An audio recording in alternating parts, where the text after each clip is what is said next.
الحمد للہ وحدہ والصلاة والسلام علی من لا نبی بعدہ اما بعد۔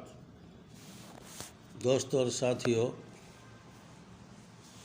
ہم لوگ ایک سماج میں رائج اور مشہور معاملے کے بارے میں بحث کر رہے تھے، جادو، تعویذ، ٹوٹکا۔ اس سلسلے میں باب ما جاء فی الرقی والتمائم کے بارے میں بحث کے ضمن میں ہم نے ایک حدیث پڑھی تھی۔ مصنف رحمۃ اللہ علیہ نے ذکر فرمایا تھا کہ حضرت عبداللہ بن مسعود رضی اللہ عنہ سے روایت ہے، میں نے سنا آپ صلی اللہ علیہ وسلم کو فرماتے ہوئے، ان الرقی والتمائم والتولیہ والتیولہ شرکن، تعویذ، منتر اور ٹوٹکے سب شرک ہے۔ اس ضمن میں بات آئی تھی کہ جو منتر جس میں شرکیہ کلمات ہوں، غیر اللہ سے مدد لی جائے تو وہ شرک ہے، جائز نہیں ہے۔ اور وہ تعویذ، وہ منتر کہہ رہا ہوں میں، دم کر کے جو جھاڑ پھونک کرتے ہیں، وہ دعا جس کے اندر اللہ کے اسماء اور صفات اور قرآن کریم کے آیات ذکر کی گئی ہو، اور آپ صلی اللہ علیہ وسلم جو منقول دعائیں ہیں وہ مذکور ہوتی، عمدہ ہے، جائز ہے، مستحب ہے۔ اس سلسلے میں جو آپ صلی اللہ علیہ وسلم نے رخصت دی ہے، من العینی والحمتی، نظر بد اور جو منتر، ڈنک، بچھو، کچھ زہر وغیرہ، یہ سب مراد ہے۔ آپ صلی اللہ علیہ وسلم نے جہاں رخصت دی ہے وہ ایک روایت ہے صحیح مسلم شریف کی۔ عوف ابن مالک فرماتے ہیں کہ ہم جاہلیت میں رقیہ کیا کرتے تھے۔ اب میں رقیہ کا لفظ استعمال کر رہا ہوں، وہی ہے جھاڑ پھونک، منتر۔ ہم نے کہا یا رسول اللہ، آپ کیا فرماتے ہیں اس بارے میں کہ جاہلیت کے اندر تو ہم ایسے رقیہ کیا کرتے تھے؟ فرمایا میرے سامنے پیش کرو، وہ تمہارا جھاڑ پھونک، وہ تمہارا منتر، وہ تمہاری دعا، وہ تمہارے کلمات ذرا پیش کرو میرے سامنے۔ اور فرمایا کہ رقیہ میں کوئی حرج نہیں جب تک کہ شرک نہ ہو۔ اور اس طرح بہت ساری احادیثیں ہیں اس بارے میں۔ اس لیے جہاں تک رقیہ کا مسئلہ ہے، خطابی رحمۃ اللہ علیہ فرماتے ہیں کہ آپ صلی اللہ علیہ وسلم نے خود جھاڑ پھونک کی ہے اور آپ نے کروایا ہے۔ آپ نے حکم بھی دیا ہے، اس کو جائز قرار دیا ہے۔ کب؟ جبکہ قرآن کے ذریعے، اللہ کے اسماء کے ذریعے، دعاؤں کے ذریعے ہوتی ہے، مباح بھی ہے اور مامور بھی ہے۔ کراہت، منع اور حرمت اور اس کو ناپسندیدہ کب سمجھا گیا؟ جبکہ عربی زبان کے علاوہ ہو، اس میں کفریہ، شرکیہ قول ہو، جس میں شرک کا کوئی دخل ہو، تو پھر اس صورت میں ہونا جائز ہے۔ اس کا ایک فرق یہ بھی ہے، کہہ سکتے ہیں کہ عربوں میں تو ایسا تھا کہ جو جاہلیت کے انداز میں ہو، ان کے مذہب پر ہو، اور وہ اپنے عقیدے کے حساب سے جو وہ پڑھتے تھے، کرتے تھے، اور یہ سمجھتے تھے کہ جنوں کی جانب سے ہے، وہ سب جو ہے منع ہے۔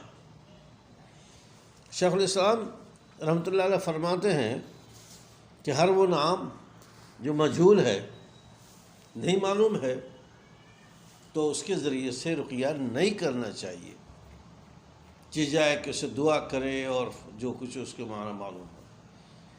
کیونکہ اب جیسے ہندوستان میں ہمارے یہاں بہت ساری کتابیں تعویذ کی ہیں، ان میں سنسکرت کے الفاظ ہیں، سنسکرت کے الفاظ ہیں، معنی معلوم نہیں، تو ایسے کو نہیں پڑھنا چاہیے، احتیاط کرنا چاہیے سب، کیا پتہ کیا معنی ہے۔ اسی لیے علماء لکھا ہے کہ بھائی بغیر عربی زبان کے علاوہ میں جو دعائیں ہیں مکروہ ہے۔ اور جو آدمی عربی زبان نہیں جانتا لیکن عجمی الفاظ کے معنی جانتا ہے، ٹھیک ٹھاک معنی ہے، شرک کفر نہیں ہے تو صحیح ہے، لیکن اگر عجمی الفاظوں کو شعار بنا لیا، وہ شعار ہے، تو پھر اس کا استعمال کرنا صحیح نہیں ہے۔ ہم نے کہا تھا پہلے، امام سیوطی کا قول ذکر کیا تھا۔ امام سیوطی رحمۃ اللہ فرماتے ہیں کہ علماء کا اتفاق ہے کہ رقیہ جائز ہے، کب؟ جب کہ وہ کلام اللہ، اللہ کے اسماء، اللہ کے صفات اور عربی زبان میں ہو، جس کا معنی معلوم ہو، اور یہ کہ وہ عقیدہ رکھتا ہو کہ رقیہ خود مؤثر نہیں ہے بلکہ اللہ رب العالمین کے فیصلے اور حکم سے سب کچھ ہوتا ہے۔ تمائم، تمیمہ، اس کا ذکر بھی آیا تھا، تو اس میں تھوڑا سا اختلاف ہے تعویل لٹکانے میں۔ مصنف رحمۃ اللہ علیہ فرماتے ہیں ہمارے کہ اگر معلق قرآن میں سے ہے، قرآن کی آیت ہے، قرآن کی دعائیں ہیں، قرآن کے الفاظ ہیں، تو اس میں بعض سلف نے رخصت دی ہے اور بعض لوگوں نے رخصت نہیں دی ہے، اور ممانعت فرمایا، جو ممنوع اس میں شمار کیا ہے وہ عبداللہ بن مسعود رضی اللہ عنہ میں سے ہے۔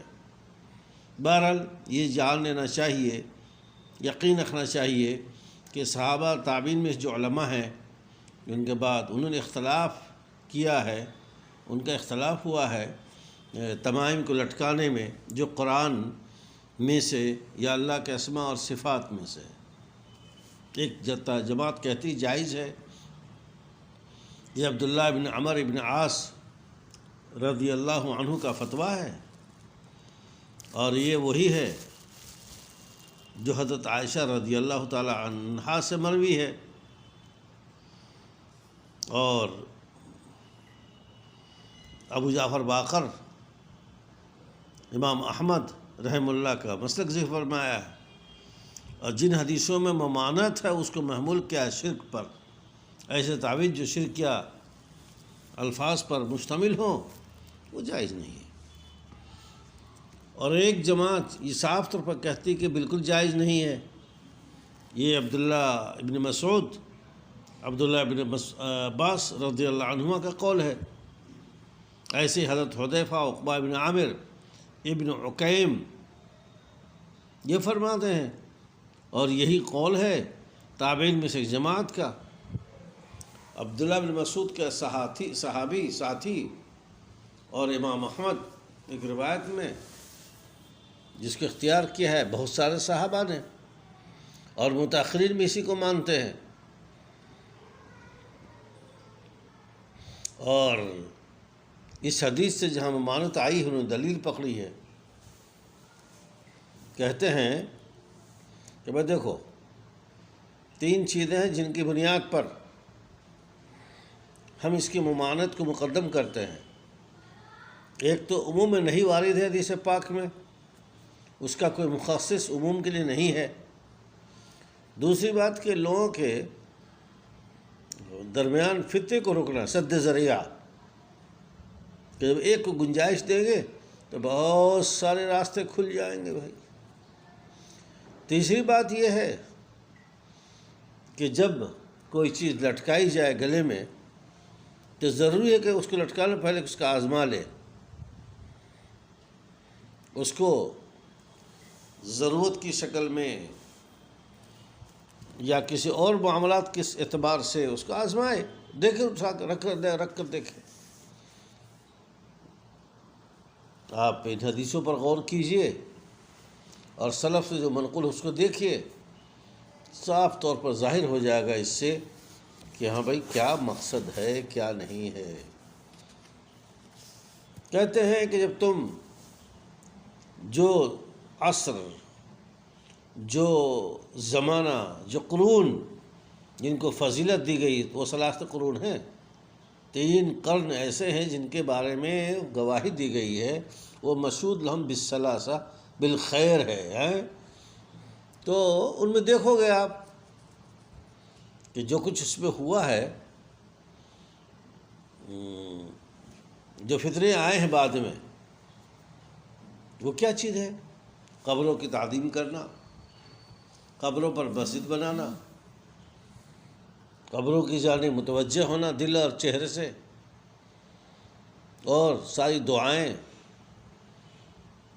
اور ساری خواہشیں، تمنائیں، عبادت کی بہت ساری قسمیں جو صرف اللہ کے لیے ہونی چاہیے، وہ سب ان لوگوں کی طرف منقول کر دیتے ہیں، محمول کر دیتے ہیں، محول کر دیتے ہیں۔ یہ بیماری جب آ گئی تو لوگ فرق نہیں سمجھ پاتے۔ آپ دیکھ رہے نہیں ہو ہمارے ہندوستان میں کیا ہو رہا ہے، تعویذ کے بہانے سے کیا کیا ہوتا ہے۔ اوہو اللہ محفوظ رکھے صاحب، کہاں کہاں لوگ چلے جاتے ہیں،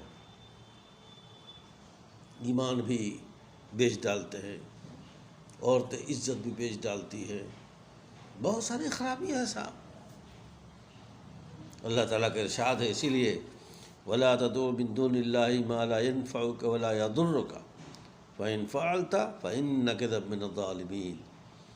اللہ کے سوا کسی کو مت پکارو، جو ایسی چیزوں کو جو تم کو نہ نفع دے نہ تمہارا نقصان پہنچائے۔ اگر تم نے ایسا کر لیا ہے تو یاد رکھو تم ظالموں میں سے ہو جاؤ گے۔ وَيَمْسَسْكَ اللَّهُ بِضُرٍّ فَلَا كَاشِفَ لَهُ، اگر اللہ تعالیٰ تم کو نقصان پہنچائے گا، اس کو کوئی دور کرنے والا نہیں ہے سوائے اللہ کے۔ اگر اللہ تمہارے ساتھ خیر کا ارادہ کرے گا، اللہ کے فضل کو کوئی بھی لوٹانے والا نہیں ہے۔ اللہ اپنے بندوں میں سے جس کو چاہتا ہے پہنچاتا ہے، وہ الغفور الرحیم، وہ زبردست مغفرت کرنے والا، رحم کرنے والا۔ قرآن کریم اس طرح کی آیتیں بہت ساری آیتیں ہیں، اور سب کا نچوڑ اور خلاصہ یہی ہے کہ نفع اور نقصان سب کا مالک اللہ رب العالمین ہے۔ نفع بھی پہنچانے والا اللہ رب العالمین ہے، دنیا کوئی طاقت نہیں پہنچا سکتی۔ کسی نقصان سے روکنے والا بھی صرف اللہ ہے، کوئی اور چاہے کہ نقصان سے روک دے نہیں ہو سکتا ہے۔ بہت دفعہ ہم دیکھتے ہیں تعویذ والوں کے ہاں کہ بھائی 10 آدمی آئے، 2 آدمی کو فائدہ ہوا، 8 کو نہیں ہوا۔ کہیں پر گئے ایسے نقصان کے لیے تعویذ لاتے ہیں کہ بھائی نقصان نہ ہو، نہیں ہوتا، 2 کو نہیں ہوتا، باقی سب کو نقصان پہنچتا ہے۔ میں نہیں، سیدھی بات ہے، اللہ رب العالمین وہی قادر مطلق ہے، وہ جس کو چاہتا ہے نفع پہنچاتا ہے، جس کو چاہتا ہے نقصان پہنچاتا ہے۔ اللہ کسی کو نفع پہنچائے، اس کو نقصان پہنچانے والا کوئی نہیں ہے۔ اللہ اگر کسی کو نقصان پہنچائے، اس کو کوئی فائدہ پہنچانے والا نہیں ہے۔ ہمارے اس حدیث پاک میں ایک لفظ تیول آیا تھا، تیولہ بھی تعویذ کی قسم میں ہے۔ ہمارے مصنف رحمۃ اللہ نے فرمایا کہ تیولہ جو ہے یہ شرک ہے نا۔ یہ کیا چیز ہے؟ یہ ایسی چیز ہے جس کو لوگ تعویذ طور پر استعمال کرتے تھے اور سمجھتے تھے کہ عورت کو شوہر کی طرف اور مرد کو بیوی کی طرف مائل کر دے گا۔ کبھی تعویذ سے کام کرو، آپ کیا کبھی آپ لوگوں نے دیکھنا، عورتیں آئے گی چپکے سے، حضرت میرا شوہر جو ہے مجھے دیکھتا نہیں ہے، میرے طرف مائل نہیں ہے، وہ اپنی بہنوں سے محبت کرتا ہے، وہ اپنی ماں سے زیادہ محبت کرتا، کوئی ایسی تعویذ دے دو کہ میرا شوہر میرے انڈر میں آ جائے۔ بہت سے نوجوان لڑکے ملیں گے، آپ میں کو پسند کرتا ہوں، وہ آتی نہیں میرے کمرے میں، اور اس نام پہ لوگ اتنا کماتے ہیں، ارے یہ منتر پڑھ لو، میرا یہ ایسا کر لو، وہ تمہاری محبوبہ راتوں میں بھاگتے ہوئے ایسے آ جائے گی تمہارے بسترے میں کہ مت پوچھو۔ اللہ رحمۃ۔ تو یہ اسی ٹائپ کی جو چیزیں ہوتی ہیں ان کو تیولہ سے تعبیر کرتے ہیں۔ حضرت عبداللہ بن مسعود رضی اللہ عنہ نے ایسی تفسیر فرمائی ہے، تو اس میں یہ ہے، لوگ ابو عبد الرحمن یہ رقیہ اور تمائم اس کو تو ہم جان لیا، ہم نے یہ تیولہ کیا چیز ہے؟ تو حضرت نے فرمایا ایک ایسی چیز ہے جس کو عورتیں استعمال کرتی ہیں اور وہ اپنے شوہروں کے جانب محبوب بننا چاہتی ہیں۔ حافظ رحمۃ اللہ علیہ نے تیولا کے بارے فرماتے ہیں کہ چیز ہے، عورتیں اس تعویذ کے ذریعے اپنے شوہر کی محبت کو اپنے طرف مائل کرتی ہیں، اور یہ جادو کا قسم ہے۔ اب سوچئے، یہ جادو کی ایک قسم ہے۔ تو فرمایا کہ شرک میں سے ہے، کیونکہ اس کے ذریعے سے نقصان کو دور کرنا ہے یا منفعت کو غیر اللہ سے حاصل کرنا ہے۔ سمجھنے کی بات دیکھیے، تیولا، ارے وہ ہم لوگوں کے اردو زبان میں سب وہی ہے، جھاڑ پھونک، تعویذ، منتر، ٹوٹکے پھوٹکے، کبھی کچھ کہہ دیتے ہیں کبھی کچھ کہہ دیتے ہیں، تو وہ ایک قسم ہے۔ تو اس لیے یہاں پر اسی چیز کو فرمایا گیا ہے کہ دیکھو، یہ تیولا بھی شرک کی قسم میں سے ہے۔ کوئی عورت تمہارے قبضے میں کیسے آ جائے گی؟ کوئی مرد تمہارے قبضے میں کیسے آ جائے گا؟ دھوکہ ہے۔ دلوں کے مالک تو اللہ تعالیٰ ہے، جس کو چاہتا ہے مائل کرتا ہے وہ۔ میں جانتا ہوں بہت سے لوگ خوب پیسے کماتے ہیں صاحب، یہ جو نوجوان عاشق ہیں وہ سمجھتے ہیں، حرام کاری کرنے والے، کہ کوئی عورت میرے قبضے میں آ جائے، ان سے 10,000 20,000، جو مالدار ہیں وہ لوگ 1 لاکھ 2 لاکھ جتنا مانگو دے دیتے ہیں، اب میری بیوی محبوبہ آنی چاہیے، بالکل آئے گی صاحب، لاؤ 50,000 روپے دے دو، بھی 50,000 روپے کام ہونے کے بعد دے دینا۔